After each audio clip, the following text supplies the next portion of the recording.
राधे राधे सभी भक्तों को भक्ति भाव चैनल में आपका हार्दिक स्वागत है।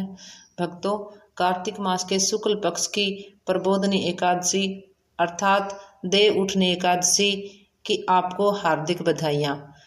जैसा कि आप जानते ही हैं, आषाढ़ मास के शुक्ल पक्ष की देवशयनी एकादशी से प्रभु श्री हरि नारायण निद्रा में चले जाते हैं और कार्तिक मास की शुक्ल पक्ष की देव उठनी एकादशी अर्थात प्रबोधनी एकादशी को प्रभु श्री हरि निद्रा से जाग जाते हैं। यह एकादशी सभी पुण्यों को फल देने वाली है। इसकी महिमा अनंत है। आइए हम इसकी कथा का श्रवण करें। ब्रह्मा जी बोले कि हे मुनि श्रेष्ठ, अब आप पापों को नष्ट करने वाली तथा पुण्य और मुक्ति को देने वाली प्रबोधनी एकादशी का महात्म्य सुनिए।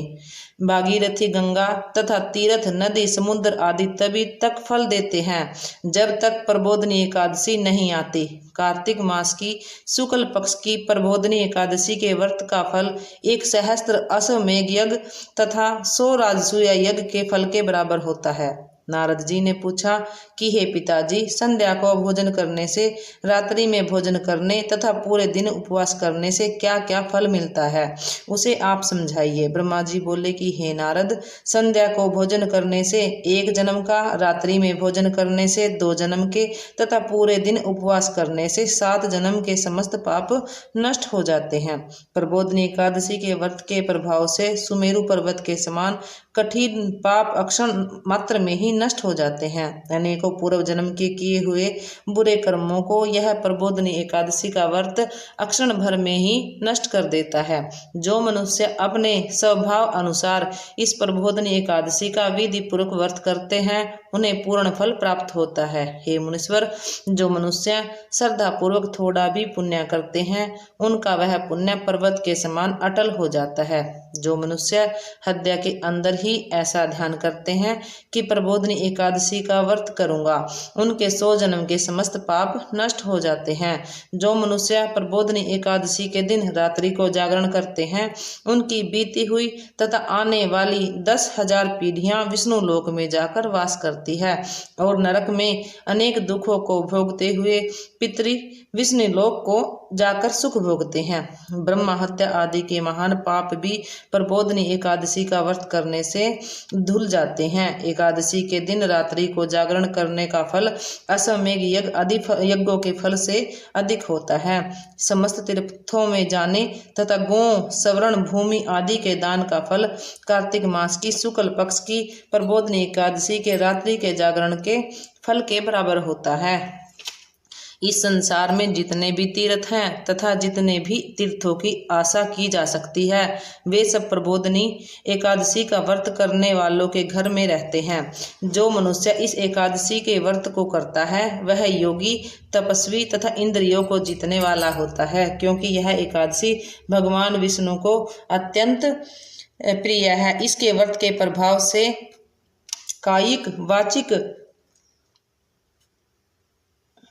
और मानसिक पाप नष्ट हो जाते हैं। इस एकादशी के दिन जो भगवान की प्राप्ति के लिए दान, तप, होम, यज्ञ आदि करते हैं उन्हें अक्षय पुण्य मिलता है। प्रबोधनी एकादशी के दिन भगवान की पूजा करने से बाल, यौवन और वृद्ध अवस्था के समस्त पाप नष्ट हो जाते हैं। इस एकादशी की रात्रि को जागरण करने का फल चंद्र सूर्य ग्रहण के समय स्नान करने के फल से सहस्त्र गुना अधिक होता है।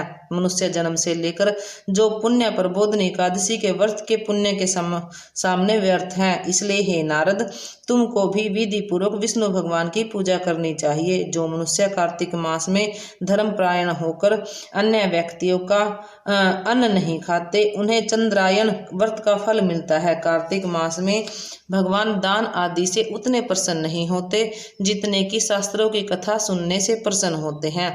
कार्तिक मास में जो मनुष्य भगवान की कथा को थोड़ा बहुत पढ़ते या सुनते हैं उन्हें 100 गौ के दान का फल मिलता है। जो मनुष्य अपने कल्याण के लिए विष्णु भगवान की कथा सुनते हैं उन्हें 100 गौ के दान का फल मिलता है।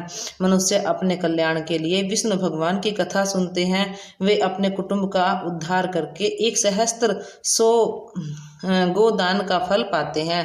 जो मनुष्य प्रबोधनी एकादशी के दिन विष्णु की कथा सुनते हैं उन्हें 7 दीप के दान का फल मिलता है। जो विष्णु की भक्तिपूर्वक कथा सुनते हैं और कथा बाँचने वाले ब्राह्मण की यथाचित पूजा करते हैं उसे संतुष्ट करते हैं, वे उत्तम लोक को जाते हैं। इस पर नारद जी बोले, हे ब्रह्मा जी, अब आप एकादशी के व्रत का विधान कहिए और कैसा व्रत करने से कौन सा पुण्य मिलता है वह भी समझाइए। ब्रह्मा जी बोले कि हे नारद जी, इस एकादशी के दिन मनुष्य को ब्रह्म मुहूर्त में उठना चाहिए और नदी, तालाब, कुएं आदि पर स्नान करके व्रत का नियम ग्रहण करना चाहिए।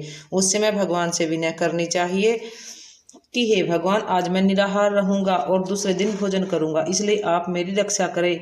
इस प्रकार विनय करके भगवान की पूजा करनी चाहिए। उस रात्रि को भगवान के समीप गीत, नृत्य, बाजे तथा कथा आदि से व्यतीत करनी चाहिए। प्रबोधनी एकादशी के दिन कृपणता को त्याग कर बहुत से पुष्प, फल, अगरबत्ती, धूप आदि से भगवान की आराधना करनी चाहिए। शंख के जल से भगवान को अर्घ देना चाहिए।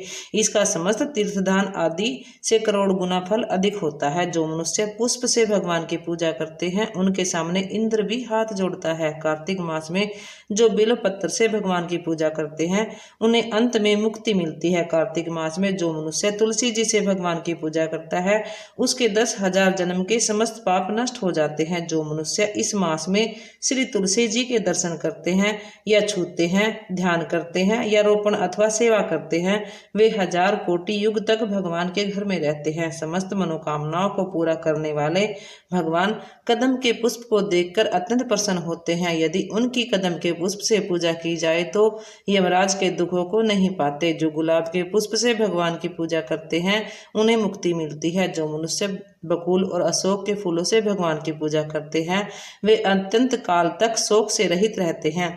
जो मनुष्य विष्णु भगवान की सफेद और लाल कनेर के फूलों से पूजा करते हैं उन पर भगवान अत्यंत प्रसन्न रहते हैं। जो मनुष्य विष्णु भगवान की दुर्वा दल से पूजा करते हैं वे पूजा के फल से 100 गुना फल अधिक पाते हैं। जो भगवान की समी पत्थर से पूजा करते हैं वे भयानक यमराज के मार्ग को सफलता से पार कर जाते हैं। जो मनुष्य चंपक पुष्प से भगवान विष्णु की पूजा करते हैं वे आवागमन के चक्कर से छूट जाते हैं।